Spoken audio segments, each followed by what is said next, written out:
दोस्तों एक समय ऐसा हुआ करता था जब भारत के बहुत से हिस्सों में कई सारे खूंखार और खतरनाक डकैतों का आतंक होता था और उनका सिर्फ नाम सुन के ही इंसान डर के मारे सहम जाया करते थे। और इन्हीं डकैतों में से एक नाम ऐसा भी था जिससे कि भारतीय सरकार से लेकर विदेशी मीडिया तक इतिहास का सबसे खूंखार डाकू मानती है। जी हाँ दोस्तों, मैं बात कर रहा हूँ भारतीय इतिहास के सबसे बड़े तस्कर और डकैत वीरप्पन के बारे में, जिसने सैकड़ों लोगों को मौत के घाट उतार दिया था और उनमें से ज्यादातर लोग तो सिर्फ पुलिस वाले थे। वीरप्पन एक ऐसा क्रिमिनल था जिसने इक्का दुक्का नहीं बल्कि 3 राज्यों में अपनी दहशत फैला रखी थी और इसके आतंक को भी लगभग 30 सालों तक कोई नहीं रोक पाया था। वह मुख्य रूप से कर्नाटक, तमिलनाडु और केरल के जंगलों में सक्रिय था और वीरप्पन का जो मेन काम था वो था हाथियों को मारना और चंदन की तस्करी करना। और कहा जाता है कि उसने अकेले ही 2000 हाथियों को मौत के घाट उतार दिया था। साथ ही उसने 10,000 टन चंदन की लकड़ी अपने पूरे जीवन काल में बेची थी, जिसकी कीमत 2 अरब रुपए से भी ज्यादा थी। और उसे पकड़ने के लिए चलाए जाने वाले ऑपरेशंस में ही सरकार ने 100 करोड़ रुपए से भी ज्यादा खर्च कर दिए थे। तो चलिए दोस्तों, इस कुख्यात डकैत और तस्कर के आतंक की कहानी को हम शुरू से जानने की कोशिश करते हैं।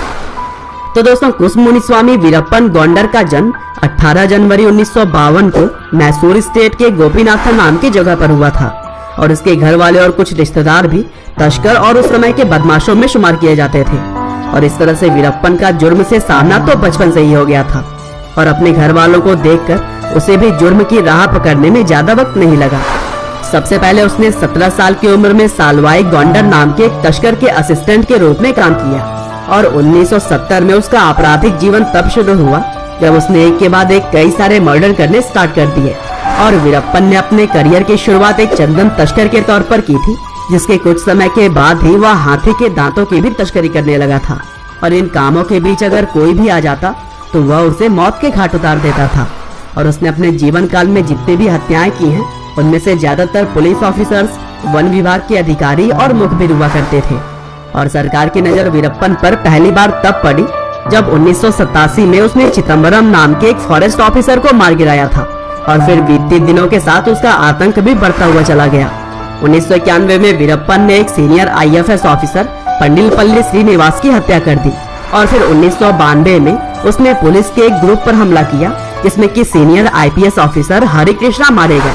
और दोस्तों, कहा जाता है कि वीरप्पन इतना ज्यादा निर्दयी था कि उसने अपनी लड़की की भी हत्या कर दी थी। इसके अलावा वह अपने गाँव वालों को भी पूरी तरह से डरा कर रखता था। उसने अपने एक गाँव के आदमी को सिर्फ इसलिए मार दिया था क्योंकि वह पुलिस के जीप में बैठा हुआ था।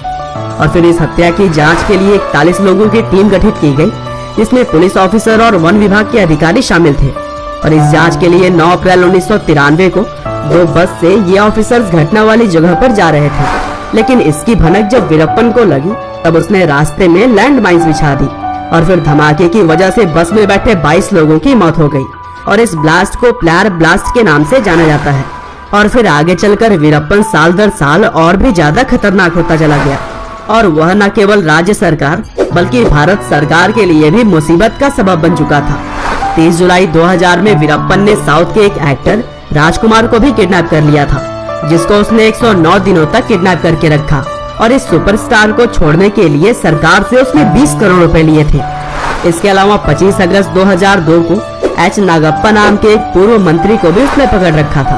और इस हाई प्रोफाइल मंत्री को वीरप्पन के चंगुल से छुड़ाने के लिए केरल, तमिलनाडु और कर्नाटक की ज्वाइंट स्पेशल टास्क फोर्स ने ऑपरेशन चलाया, लेकिन ऑपरेशन फेल हो जाने के बाद से वीरप्पन ने H नागप्पा को मार डाला।